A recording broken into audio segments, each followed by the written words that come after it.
திராவிட முன்னேற்ற கழகம் கொள்கைக்கான அரசியலிருந்து வெளியே போயிட்டாங்க. திமுக தலைவர் சுத்தி யார் இருக்கா? திரு செந்தில் பாலாஜி, திரு வேலு, திரு நேரு. அவங்களுக்கு கொள்கை அரசியல் என்னன்னு தெரியாது, ஊழல் அரசியல் மட்டும்தான் தெரியும். திமுக கொள்கை அரசியல் வெளியே போயிட்டாங்க. அதிமுக இபிஎஸ் அவர்கள் கொள்கையினால என்னன்னே தெரியாது.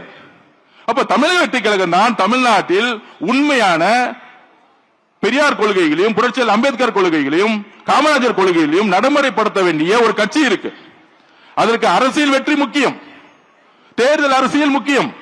அந்த தேர்தல் அரசியலுக்கு ஒவ்வொரு மாவட்டத்தில் இருக்கக்கூடிய நிர்வாகிகள், தேர்தல் அரசியல் தெரிந்த நிர்வாகிகள் ஒரு இணைப்பு தேவை.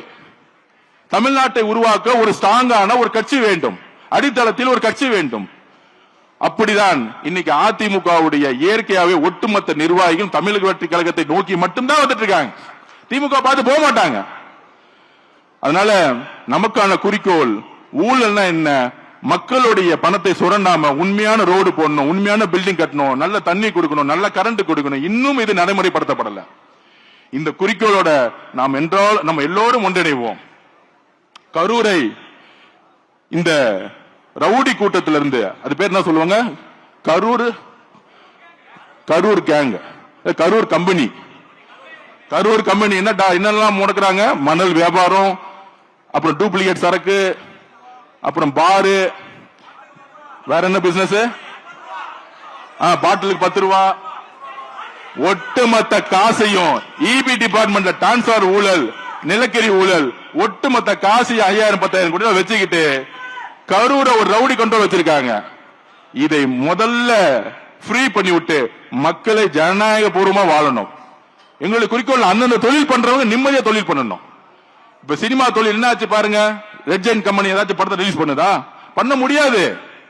இந்த 5 வருஷத்துல பண்ண சொல்லுங்க பாப்போம். ஏன்னா கருப்பு பணம் கிடையாது. 2000-3000 தேட்டர் கண்ட்ரோல் பண்ண முடியாது. அந்தந்த தொழில் செய்யறவங்க நிம்மதியா தொழில் செய்யணும். எந்த அமைச்சர்களும் போயிட்டு அவங்க கிட்ட காசு கொடுங்க, கமிஷன் கொடுங்க, உங்களை மிரட்டுவோம். அப்படி திமுக இருந்துச்சு, தமிழக வெற்றி கழகத்தில் இப்ப இருக்கா? இபி டிபார்ட்மெண்ட்ல இருக்கா? ஒரு ஊழல் கிடையாது. பொதுப்பணித்துறை, நெடுஞ்சாலைத்துறை, அந்தந்த தொழில் நிறுவனங்கள் அவங்க தொழில் அமைதியா செய்யணும், நேர்மையா செய்யணும்.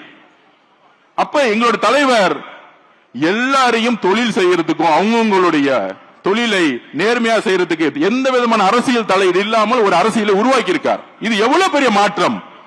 இந்த மாற்றம் திராவிட முன்னேற்ற கழகத்தால கொடுக்க முடியல. ஆனா தமிழக வெற்றி கழகத்தோட தலைவர் ஒரு ஊழல் இல்லாத ஆட்சியை நடைமுறைப்படுத்தி சாதியப்படுத்தி இருக்கிறார். சட்டமன்ற நிகழ்வை லைவ் பண்ணதே கிடையாது 50 வருஷத்துல. தைரியமான தலைவர் தான் லைவ் போடுவார். தைரியமான தலைவர் தான் லைவ் போடுவார். திராவிட முன்னேற்ற கழகம் ஆட்சியில் இருக்கும்போது லைவ் போட்டாங்களா? திரு மு க ஸ்டாலின் ஜனநாயகத்தை பத்தி பேசுவார், லைவ் போட்டாங்களா? பத்திரிகையாளர் பார்த்து கேட்கிறேன், லைவ் பண்ணாங்களா? ஏன்? எங்களுடைய தலைவர் அவர்களுக்கு முதலில் அவர் மீது நம்பிக்கை இருக்கு. அவர் மீது நம்பிக்கை வைக்கிறதா வெளிப்படைத்தன்மையோட இருப்பாங்க. அதனால அதிமுகவுடைய சகோதர சகோதரிகளே, உங்களை வரவேற்கிறோம். இது நம்மளுடைய குடும்பம்.